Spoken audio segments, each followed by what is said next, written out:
Good afternoon, Captain. My name is Midshipman Wexler, and this is my presentation on Operation Market Garden. The presentation will begin with a summary and brief introduction to the operation, move into a background talking about the geopolitical and state of warfare prior to Operation Market Garden, move into a battle analysis talking about the actual war fighting and then detailing important evolutions in warfare demonstrated, transition into post-battle evolutions, finally concluding with the long-term effects that Operation Market Garden had, not only on World War II, but on resulting generations. So Operation Market Garden was launched by the Allied forces during World War II on September 17, 1944, near the end of the war. The goal of the operation was actually to end World War II by Christmas. It was an ambitious air and ground campaign, attempting to force an entry for the first time during the war into the heart of Germany by crossing the Lower Rhine. And at the time, it was the largest airborne operation ever attempted. The actual largest airborne operation in history occurred just a few months later in January of 1945.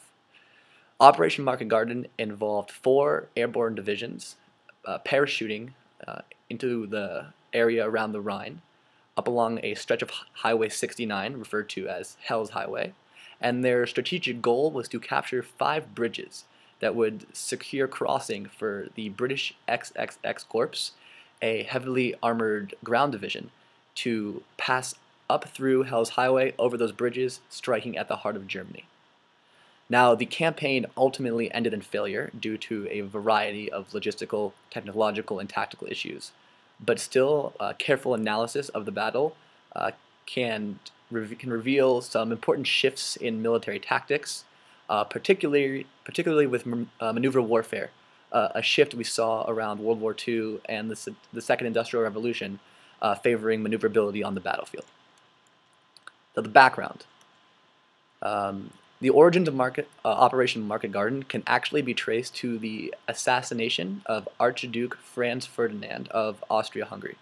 He was assassinated in 1914 by a Serbian nationalist who was part of an organization known as the Black Hand. Now, his death is what ultimately propelled the major European military powers of the time into World War I. Prior to his assassination, there had been an arms race and an arms buildup that was beginning to build tension, but ultimately it was the assassination of Franz Ferdinand which pushed the countries over the edge. The Central Powers were Germany, Austria-Hungary, Bulgaria, and the Ottoman Empire, while the Allied powers included France, the United Kingdom, Russia, Italy, the United States, Serbia, Greece, and many others to name. It was truly a world war. Now, World War I lasted from 1914 to 1918 and ended with a decisive German defeat. After World War I, the geopolitical landscape of Europe was radically altered. Power and land were redistributed. And to avoid a future war of such devastation and magnitude, the victorious European countries created something known as the League of Nations, during the 1919 Paris Peace Conference. They were dedicated to peaceful arbitration of all future conflicts in an effort to prevent war. Now, the result of the conference and the forming of the League of Nations was the signing of the Treaty of Versailles. The Treaty of Versailles concluded the peace process in World War I and brought a true peace between Germany and the Allied powers. Now, the Treaty of Versailles and its terms were actually unilaterally agreed upon by the Allies, and Germany had absolutely no say in them. They were removed from the negotiations with coercive threats of a future invasion. Now, because the Allies set the terms and Germany had no input, they actually ended up being devastating. It left Germany crippled economically, militarily, and geopolitically.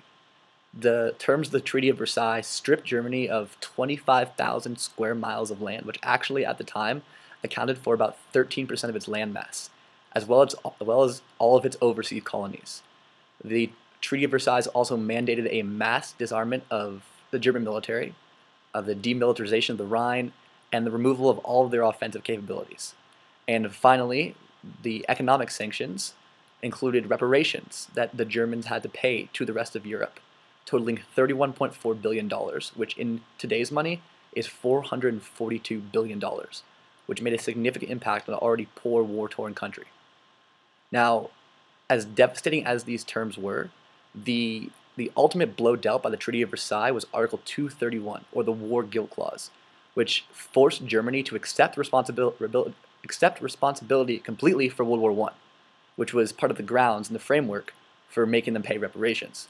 Now, this was viewed across Germany as an insult to the nation's honor.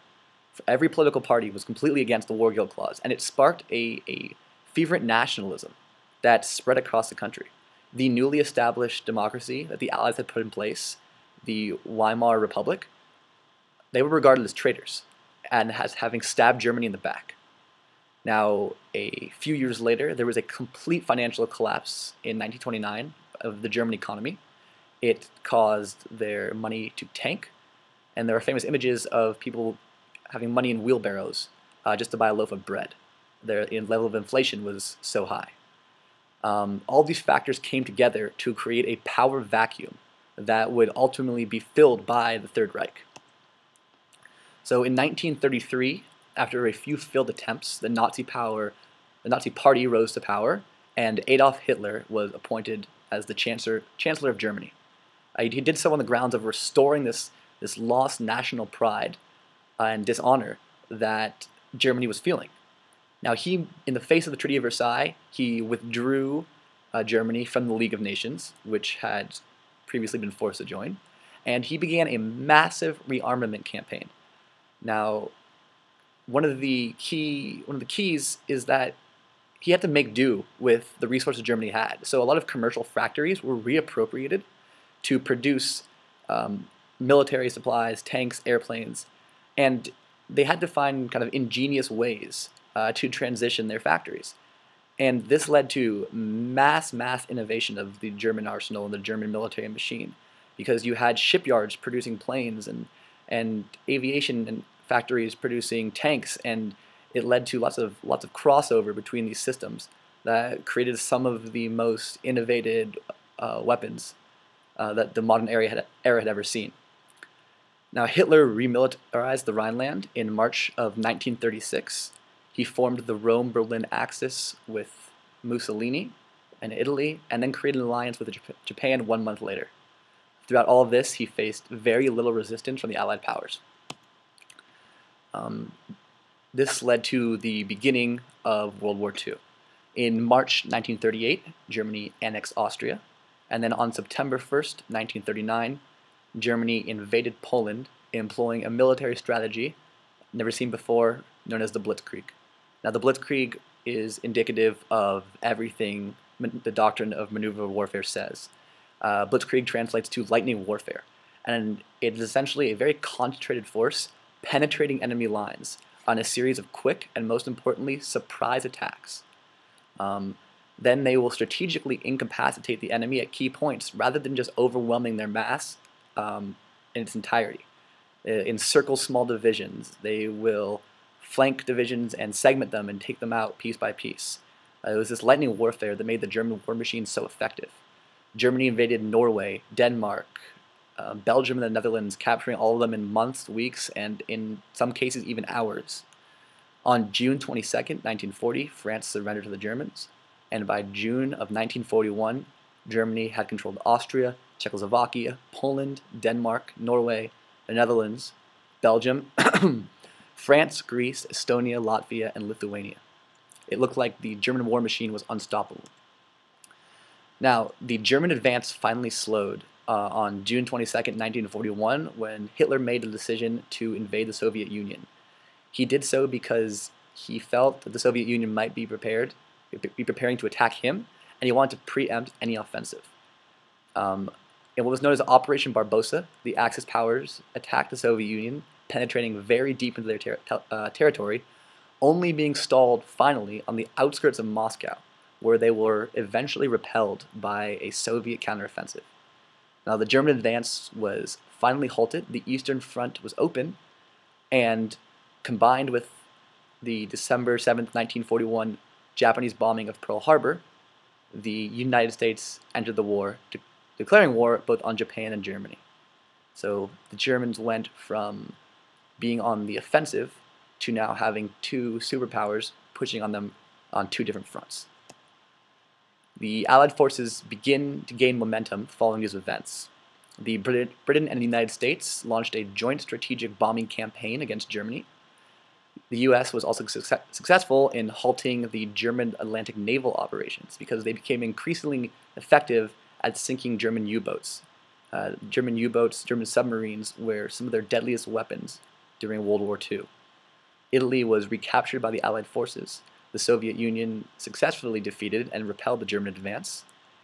And the Allies took this opportunity, with the Germans in retreat and slightly fragmented, to launch an ambitious amphibious assault on the beaches of Normandy, known as D-Day. Now, D-Day was a pivotal point in the war. On June 6, 1944, Allied forces began an offensive, an amphibious assault across a 50-mile stretch of Normandy's coast. It was an aerial and naval bombardment, followed by an Allied armor and infantry divisions storming the beach and attacking positions. Now, they attacked 5 strategic beachheads across the coast, but were only successful at 2. However, despite this fact, getting these footholds on the beaches of Normandy cemented the Allies in France and allowed their operations to expand out of there, eventually capturing all 5 of the beachheads and beginning a fast-paced march straight to Germany. So it was a series of strategic victories following D-Day that immediately and ultimately led to Operation Market Garden. The Allies crossed the Seine and conquered the Siegfried Line, which was a heavy German defensive fortification built in northern France that was once considered impenetrable. The 21st Army Group dashed more than 250 miles from Normandy to the Dutch-Belgian frontier, right next to Germany. The First Allied Army tore across Belgium to the gates of Germany. And as MacDonald said, for the Allies, it seems like the war had already been won. There was an aura of optimism that pervaded the Allied ranks, and we were honestly overconfident in our ability to end the war almost immediately. And the Allied commanders, Eisenhower and Montgomery, began to talk about a final operation to finally bring the war to a conclusion. The German army was in chaos, and their forces across every single front were in full retreat. So the Allies set our sights on the lower Rhine and a final assault on the German mainland. We had the hope of ending the war by Christmas, and out of this hope, Operation Market Garden was born. So Operation Market Garden was the child of a tactical debate between General Eisenhower and British Field Marshal Montgomery. Now, both of them wanted to keep the German army under heavy pressure, but they had 2 different opinions on how they should do so. Eisenhower favored pursuit warfare of the German army across a broad front, a tactic which had seen lots of success during World War I. Now, he wanted to encircle the German army and segment them and slowly pick them off piece by piece. But Montgomery had a different idea. Born partly out of this aura of optimism, also to neutralize these V-2 launch sites that were pulverizing London. Now, V-2s were the first long-range rockets in history, an example of German innovation. So because of these factors, he favored a concentrated effort stabbing straight into the heart of Germany. Now, another thing that influenced Montgomery's opinion was an example of logistical friction. There was an issue with supply. Now, friction in war is the collective factors that impinge on the conduct of war. And that when it comes to Operation Market Garden, before it was even launched and fully conceived, there was logistical friction that was going to make it very, very hard on the Allies to be successful. The explosive dash across Europe following D-Day, that 250 miles from Norway to the Belgium front, had created a logistical nightmare for Allied supply lines, and they could not keep up with the rapid advance of the Allied forces. There was a humongous strategic failure to open up a deep water port in Antwerp, which led to a gasoline drought that ultimately halted the Allied forces for a number of days. Now, this also influenced Montgomery to have this concentrated strategic strike right into the heart of Germany. He said, "A relocation of our present resources of every description would be adequate to get one thrust to Berlin." Both commanders were very aware of how short supplies were, and Montgomery wanted to use the current situation of limited supply as weight for his argument that we should take what we have now and combine it and concentrate it into one successful jab that gets us behind German lines and leads to the end of the war.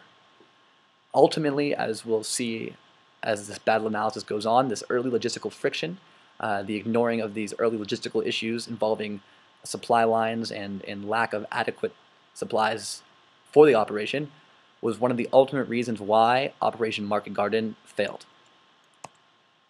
Now, the main effort of Operation Market Garden, the main effort is an essential part of the mission that receives priority and must be accomplished, was forcing an entry into Germany by capturing key bridges across the lower Rhine. So airborne divisions would capture bridges across 6 major water obstacles. If you look at the map here, you can see the Rhine right here. These are 5 different river crossings. And right here, up the middle, is Highway 69, or Hell's Highway. By capturing key bridges across all of these 5 points, it would allow for the rapid advance of the Allied mechanized units, or the British XXX Corps, up Hell's Highway, straight into the heart of Germany. Now, each of these bridges was also a critical vulnerability, and if the Allies controlled them, it would squash Germany's ability to resist the Allied advance. So just to summarize, in essence, the idea of the operation was quite simple. We had a main effort, which was to secure 5 strategic bridges, and then penetrate with a ground force up Highway 69, over those bridges, straight into Germany. And the critical vulnerability of the Germans was the element of surprise and the fact that if we took these bridges, they would have no way of putting together a coordinated effort to resist an Allied advance. Now, there's also some uncertainty in the planning of Operation Market Garden that ultimately played a huge role in its failure. Uncertainty pervades battle in the forms of unknown about the enemy and the environment. The first uncertainty, which was not in the Allied control, was weather. And though clear weather was predicted for the 3 or 4 days the operation was supposed to take place, the weather in the Rhine is unpredictable, and fog and rain could inhibit the Allies' ability to drop forces, supplies, and provide close air support. The second uncertainty was intelligence. Now, the Operation Market Garden was put together in a week. There was no planning, there was not much planning, there was almost no training, and the intelligence gathering was inadequate, partly because of our overconfidence that we had the Germans in full repeat.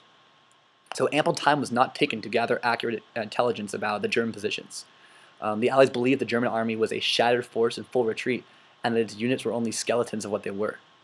Now, German commander Gerhard von Rundstedt was a human factor for the Germans, as he did the impossible with what few German units remained. Human factor is something that it's hard to quantify, or something it's hard to qualify, because you don't know how a person is going to act. In this case, the German commander acted in a way the Allies could not have predicted, leading in a way that we could have not predicted. He set up reception centers to capture retreating German soldiers and make them into makeshift ad hoc units. So this fractured German force began to come together as a cohesive divisions.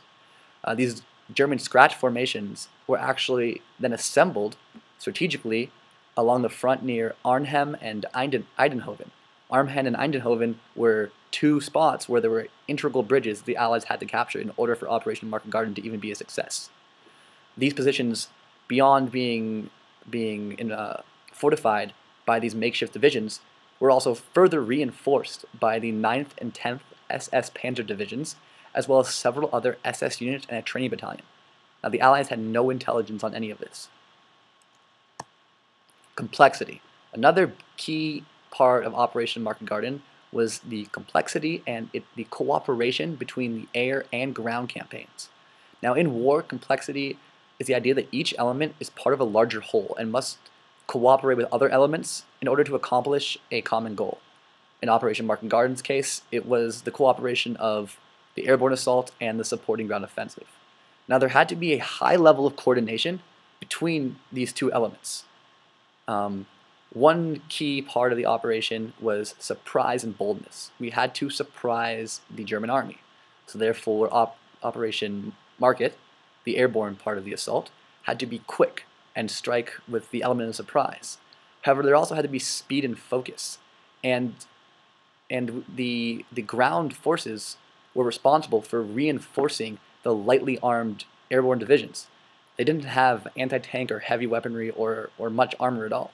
So there had to be a perfect marriage of surprise and bold attack on these bridges, but also speed and focus, and the ground division had to stay on task, quickly reinforcing these lightly armored, these airborne units. Force planning. So Operation Market Garden was given the green light, and the force planning began. Now this is the force planning for Market, which is the airborne assault part of the operation. Market was led by Lieutenant General Lewis H. Breton and employed 4 divisions of the 1st Allied Airborne Army. It dropped 34,600 men behind enemy lines, about 15,000 by glider and 20,000 by parachute. It employed almost 1,800 vehicles, 260 pieces of artillery, and 3,342 tons of ammunition. Now, to transport this insane amount of firepower and units, they employed 14 groups of the 9th Troop Carrier Command, which consisted of almost 1,500 Dakota transports, 321 converted RAF bombers, and a glider force numbering over 2,000 Waco gliders, 916 airspeed horses, and 64 general aircraft Hamlicars. Now, due to this unbelievable air superiority of the Allied fighters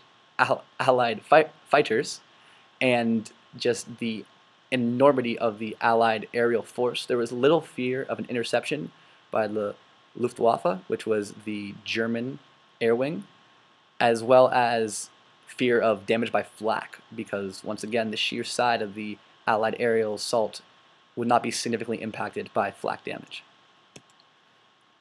Now, each airborne division was tasked with attacking one of the critical vulnerabilities of the German position, which were those strategic bridges.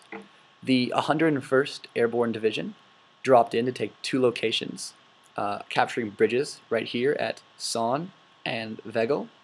The 82nd Airborne Division was to take bridges at Grave and Nijmen, and the British 101st Airborne Division, as well as the Polish 1st Parachute Brigade, would take the vastly important bridges at Arnhem and Oosterbeek, which were at the extreme north of Hell's Highway and were ultimately the gates into Germany. So, to re-summarize, the operation depended on capturing those critical vulnerabilities by dropping in these airborne divisions with surprise and with boldness, with speed and with focus, and securing these bridges before the German forces had time to react, and to reinforce these positions with the ground troops before the Germans could mass a strong enough armored force to overrun the Allied positions. Now, there was logistical and tactical friction that plagued the force planning of Market from the very beginning. Airborne commanders raised concerns about the drop zones and the equipment in each drop. Equipment and supporting units had to be dropped over the course of 3 days, largely due to those earlier issues with lines of supply due to the rapid Allied advance. And this left many divisions without proper armor, without proper tank, anti-tank equipment, and without the full force of their division in many instances.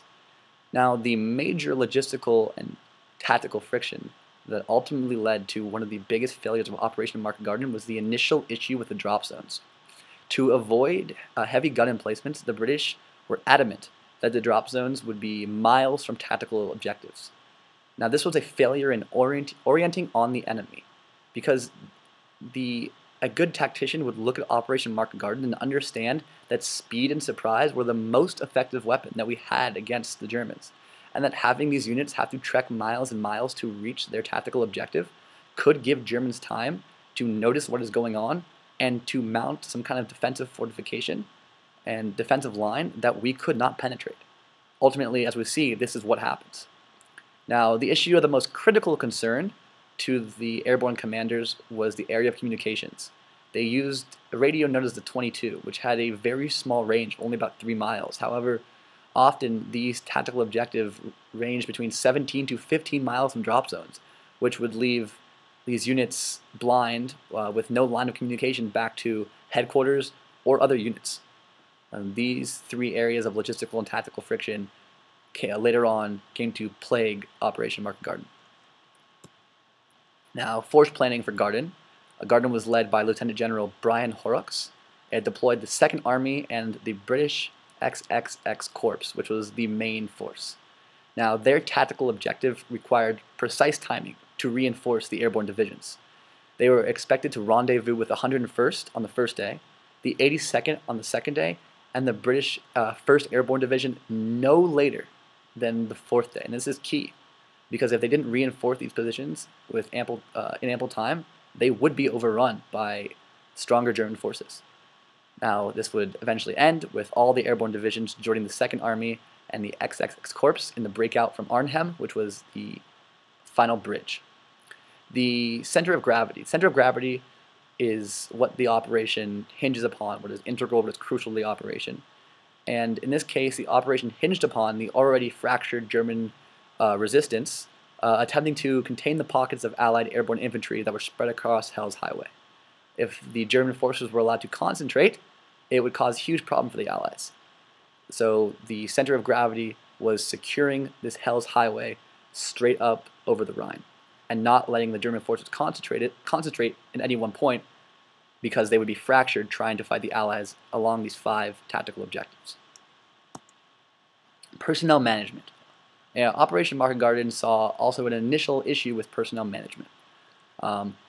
War at base is a human enterprise, and effective personnel management is important to success. We already saw this as an advantage on the German side, where their commander managed to pull together divisions out of thin air. Now, with the end of the war enticingly near, Operation Market Garden was rushed, and Montgomery was rash in his decision to launch it so quickly. And he wasn't the only one. There were other ineffective British commanders, one of which who caused a humongous setback to Operation Market Garden, who didn't have battlefield experience, who did not put enough time, effort, thought, and training into the operation, and contributed to its failure. Brigadier General James M. Gavin was very skeptical of the low level of tactical training that went into the operation, and was quoted as saying, "Browning unquestionably lacks the standing influence and judgment that comes from a proper troop experience." This overconfidence and arguable lack of experience led to not only the hasty gathering of inaccurate intelligence reports that caused the Allies to vastly underestimate the strength and organization of the German forces, but led to ineffective decision-making on the battlefield when the operation became fluid and we had to adapt to changing circumstances. So the operation officially began on Sunday, September 17th, 1944. And it actually began with a series of really early Allied successes. All of the divisions within the 1st Allied Airborne Army, the 1st Allied Airborne Army consists of those 4 divisions, successfully completed their first jumps. There was little German aerial and flak resistance, and they landed with a high level of accuracy within their drop zones.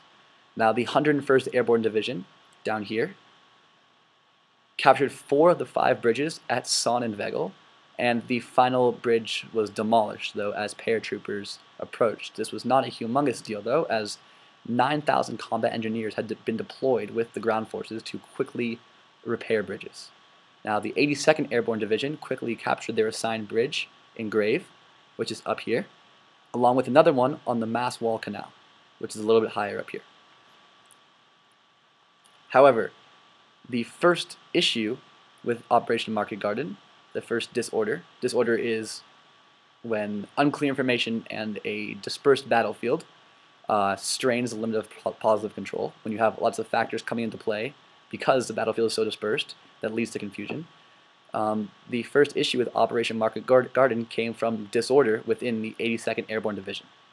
Now, the third objective of the 82nd Airborne Division was to capture the Nijmegen Bridge. This was their most critical objective because, unlike the other bridges, it could not be easily repaired by combat engineers. It was over a section of the Rhine that was too large to be easily bridged. Now, their failure to capture this bridge was because they did not begin their advance until later in the day. This was due to miscommunication that was partly because of the 22s, those small radios that did not have the range to effectively communicate with division headquarters, and they misunderstood their orders. That's also the second issue was, of course, bad tactical planning and the personnel management that employed those leaders who planned this operation, because their drop zone was so far from their tactical objective, it took them time, once they got the go, to cover that ground. Now, if they had begun their assault on time, the German force at the bridge would have been just about a dozen men, easily overrun. But the delay ruined the element of surprise and provided ample time for the 9th Panzer Division to arrive in reinforcement. The Panzer Division was easily able to repel the unarmored airborne force that assaulted the bridge. The bridge was integral for the crossing of the XXX Corps and the entire ground advance across the Rhine and into Germany. Without this bridge, the operation would ultimately fail. Now, there continued to be disorder across the ranks in Operation Market Garden. Only half of the 1st Airborne Division arrived in the initial lift because of those early logistical issues. Then they had to fracture further because half of who landed had to stay behind and protect the drop zone. So with this quarter of the original force and having to maintain this element of surprise and this quick speed of attack, the 1st Airborne Division had no choice but to attack their road bridge, their tactical objective, at Arnhem, at the very northern end of the route. Now, with insufficient troops, they were quickly halted and turned back by a strong German defensive position. And what had happened here is that their halt at Arnhem allowed the 9th Panzer Division to drive down out of Germany, over the bridge that they failed to hold, and down to Nijmegen, which was the bridge that the 82nd Airborne Division had failed to take. So twice now we have seen that this failure to move quickly, this failure to understand and orient on the enemy and attack these tactical objectives with speed and boldness, rather than taking time and moving the drop zone miles out of the way and trekking there, led to these initial failures. The Polish 1st Independent Parachute Brigade also saw little success. 2 of its 3rd Parachute Battalions were fragmented on the road when met with German resistance. The only success they saw was with the 2nd Parachute Division, which was actually able to take an undefended route to the bridge at Arnhem and set up a defensive position at its northern end. So to recap, we have the 101st with small successes at the first 2 bridges. We have the 82nd with success at the 3rd bridge, but failure at the 4th. And we have the 1st with mild success at the 1st bridge, because they were able to capture the northern end, but not fully able to reinforce and hold the entire bridge. So, to continue the recap, we follow these maps. You can see these strategic points: controlled by the Allies, controlled by the Allies, controlled by the Allies, controlled by the Allies, not controlled by the Allies, and loosely controlled by the Allies. Now, ultimately, these points here were critical to success, and at this point, the ground invasion needed to make it up to those final bridges to reinforce these lighter units and take them quickly before the Germans could mass and center their forces. Now, the XXX Corps begin their ground assault up Hell's Highway. They were supported by a barrage of artillery and rocket fire from squadrons of Hawker Typhoons. But, again, we encounter another source of friction. The fire support failed in its attempts to rout out German anti-gun and fortified heavy machine gun positions along the road. And the movement of the ground invasion had to halt to allow for supporting fire to finally actually rout out those positions.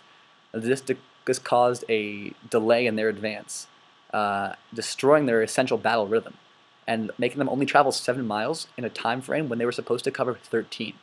And this delay continued into the 2nd day, when another uncertainty, heavy fog, as well as the continuous fire from Germans, which they did not know about because of inaccurate intelligence, slowed their advance even further. Already, we are seeing a humongous problem beginning to grow, which is a lack of speed in movement. The airborne divisions lack speed in getting to their bridges, and the ground force is lacking speed in reinforcing them. this would play a huge role in the ultimate failure of the operation. Once again, the weather. The uncertainty of the weather proved to be the Allies' worst enemy on the second day of Operation Market Garden. Not only could the XXX Corps not advance, but there could be no second airlift early in the morning, as well as no resupply of troops and ammo to the airborne divisions. Further breakdown in communications due to not only the inadequate 22 radios and their short range, but also the destruction of the only two long-range, very high-frequency radio crystal sets. The destruction of those made communication and the calling in of close air support impossible. Now, back to the actual operation. To recap, we have the 2nd Airborne Division having the northern end of the Arnhem Bridge, and the 1st and 3rd still fighting their way.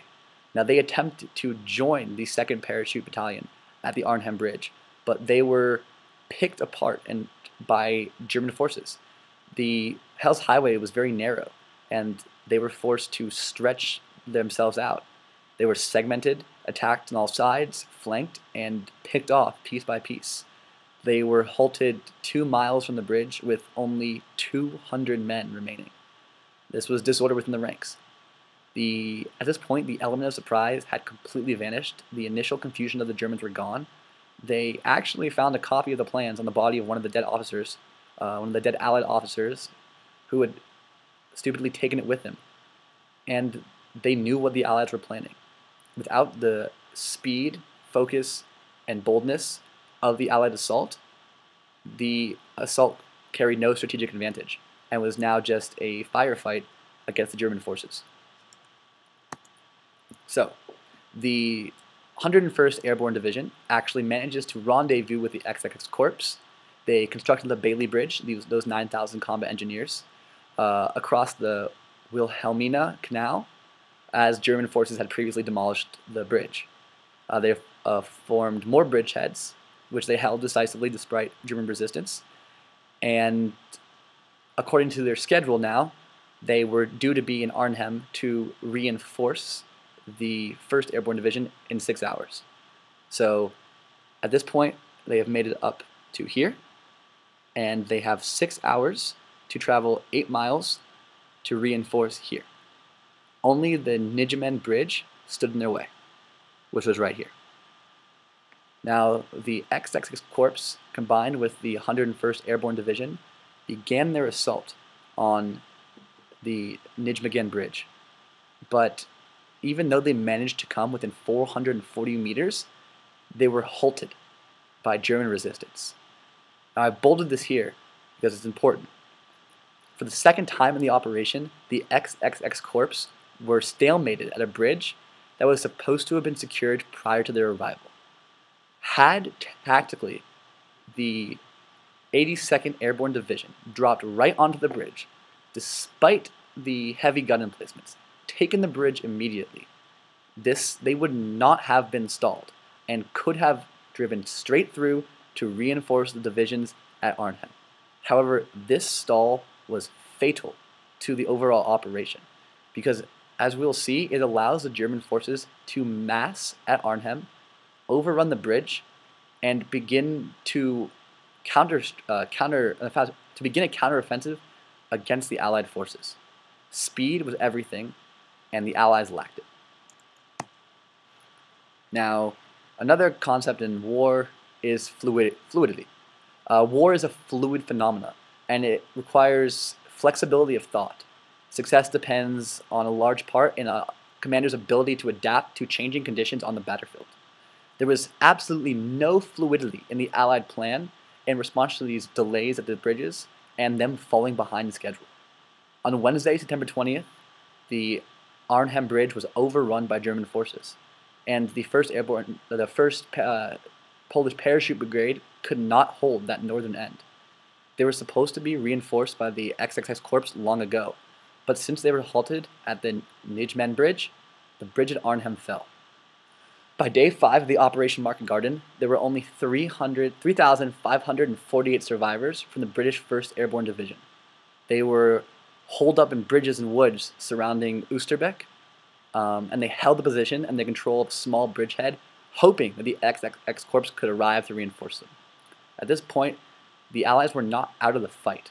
If they made it to reinforce the 1st Airborne Division at Oosterbeek, they had a chance to take Arnhem. But the key was securing the Nijmegen Bridge and moving with boldness and speed straight to their final tactical objectives. So the XX Corps did finally manage to capture the Nijmegen Bridge. They did so after a daring flanking maneuver that involved ferrying paratroopers across the river and then conducting an Omaha Beach-style open ground assault straight to the northern side of the bridge. After capturing the bridge, there was now exactly what the Allies needed to be successful in their mission: a clear route to Oosterbeek and to reinforce the 1st Allied Airborne Division. However, in the most tactically idiotic and fatal decision made during the operation, Lieutenant General Brian Horrocks halted the XXX Corps for 18 hours. Now, he cited the need to sort out confusion instead of reinforcing the other divisions. Because there was no fluidity on the battlefield, because lines of communication were bad, the XXX Corps was kind of confused about their timetable and their advance and exactly where and when they needed to strike. So they sacrificed speed and surprise, which was their only weapon, and instead to kind of gather their thoughts and clear up this honestly non-existent air of confusion. I went through the book to find terms to describe, to capture exactly what his decision was or what his decision meant, and they honestly all apply. It was self-induced friction. It was an example of a human factor that we couldn't control. It was a lack of combat power with speed and focus. It was terrible personnel management. It was not living or acting by the doctrine of maneuver warfare. This decision to halt the XXX Corps at the Nijmegen Bridge was the definition of a tactically foolish and ultimately fatal battlefield decision. The decision was the final and fatal blow to Operation Market Garden. This quote reads, "Had Ridgway been in command at that moment, we would have ordered up that road in spite of all of our difficulties to save the men at Arnhem." Once again, in Operation Market Garden, there was emphasis placed on safety, maybe on men over mission, where we decided to avoid heavy gun emplacements, sacrificing, dropping men right on those bridges and taking them immediately, where we chose to put men over mission again in this circumstance, where the battlefield commanders thought it would be wiser to clear up confusion and sort out difficulties instead of striking right at the Germans when they were vulnerable. Now, this further delay, this unnecessary delay at the Nijmegen Bridge, allowed the Germans a respite, where they could heavily reinforce their defensive positions south of Arnhem. Once the XXX Corps finally did advance up the highway, they were constantly hindered by German resistance forces and counteroffensive, all up and down the stretch. Now, the Germans had shifted their tactics because of this respite to concentrated artillery attacks on specific positions of the Allied forces up and down Hell's Highway.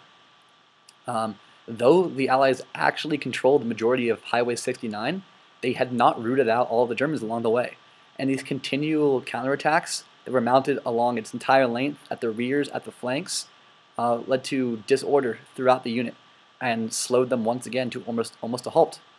A German armored division won a decisive victory at Grave, cutting off the road to Arnhem, and though that was ultimately captured by the Allies, the next day a German unit again cut off the road to Arnhem with a victory south of Wegel.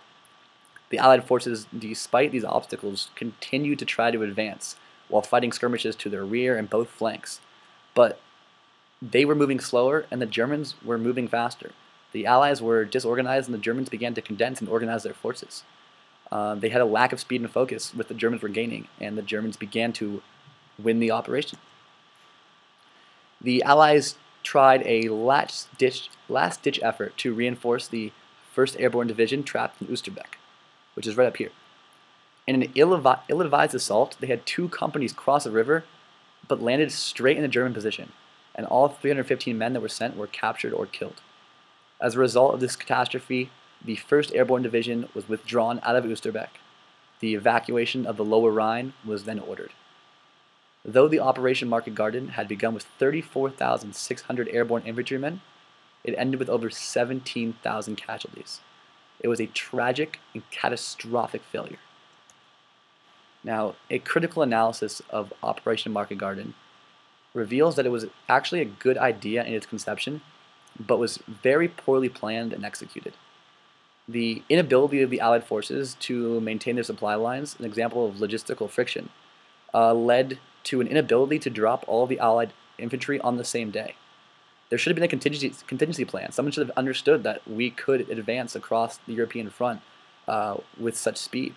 They should have opened up the deep water port at Antwerp. There was many options they could have had that would have led there to be enough supplies to actually fully reinforce and to fully staff this operation.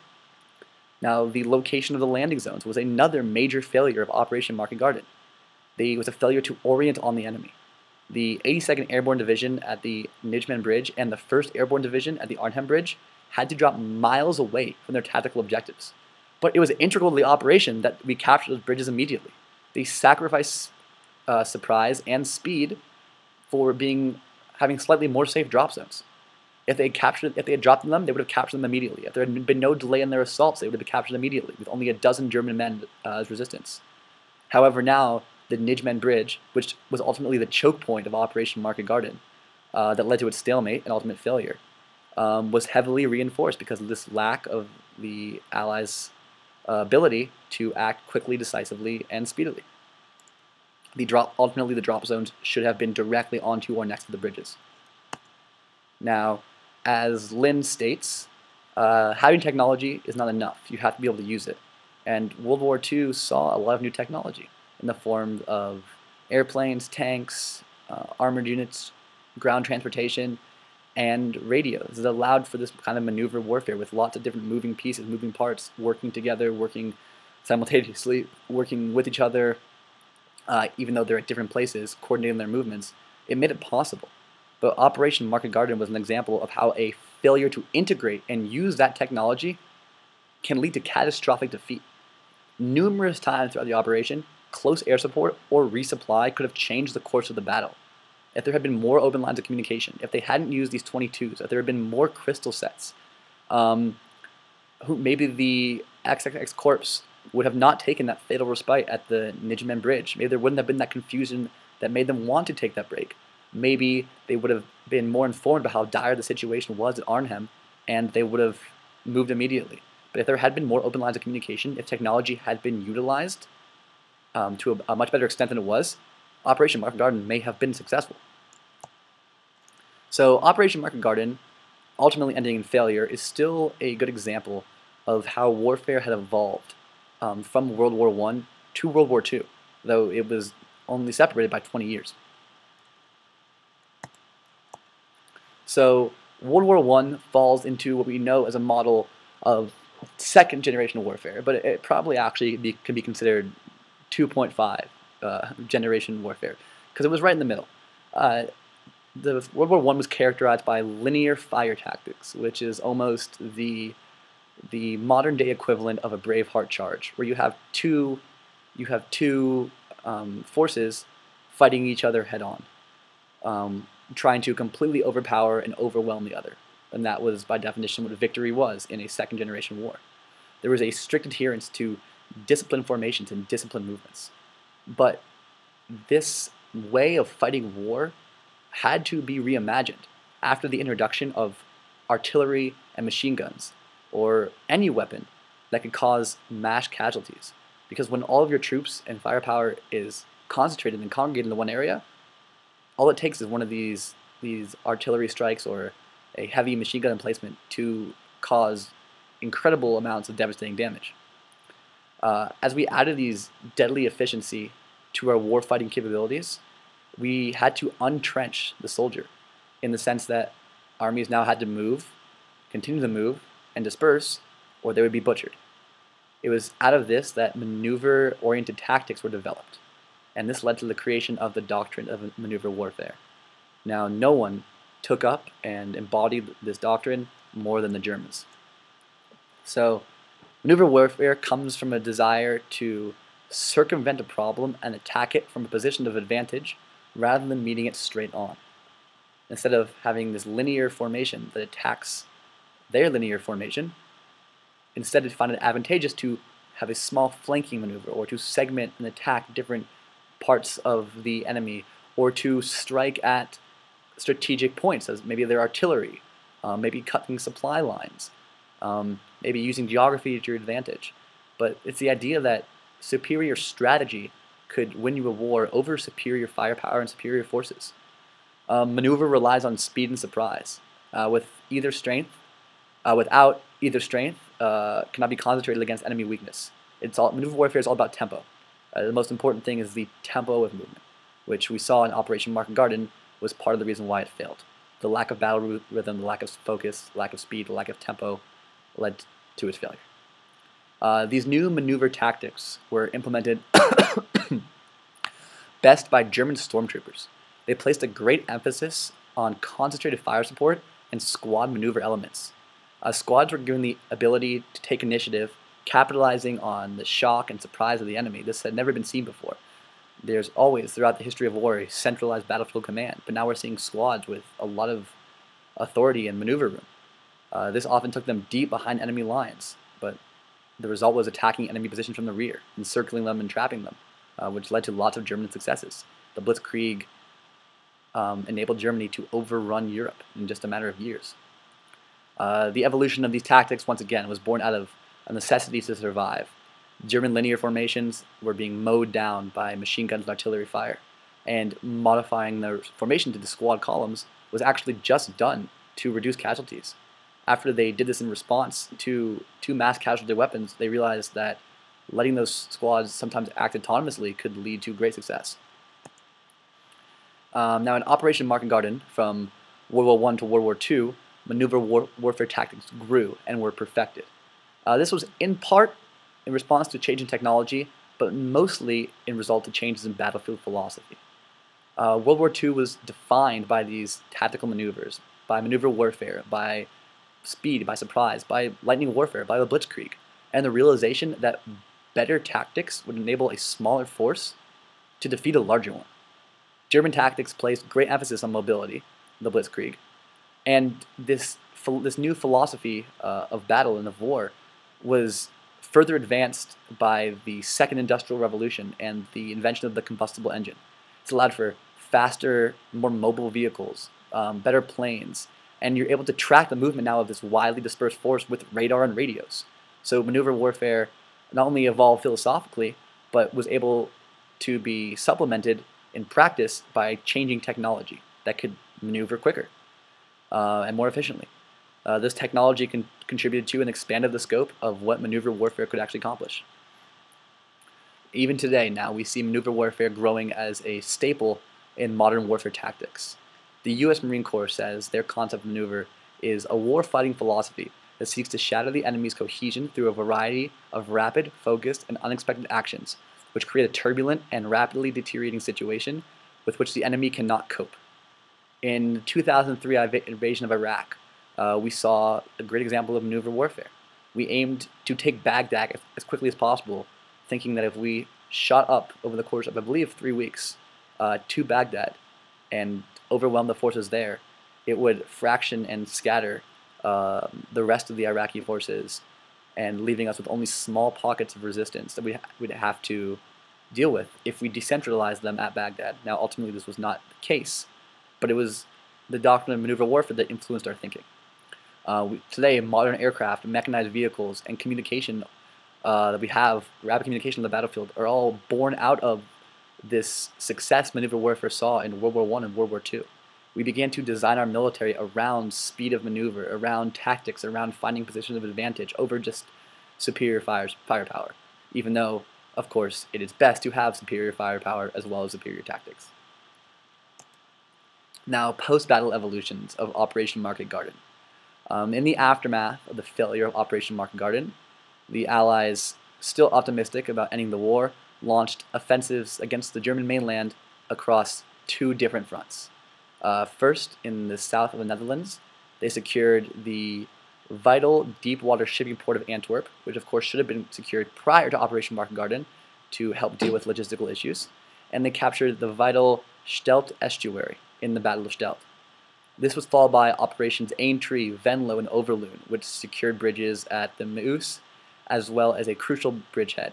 Now, these three operations strategically posed the Allies, once again, for an assault on the Grosbeek Heights and the Nijmegen Bridge, which was a tactical objective and critical vulnerability of Operation Market Garden. Operation Veritable successfully captured the Grosbeek Heights and advanced the Allied front into the German mainland.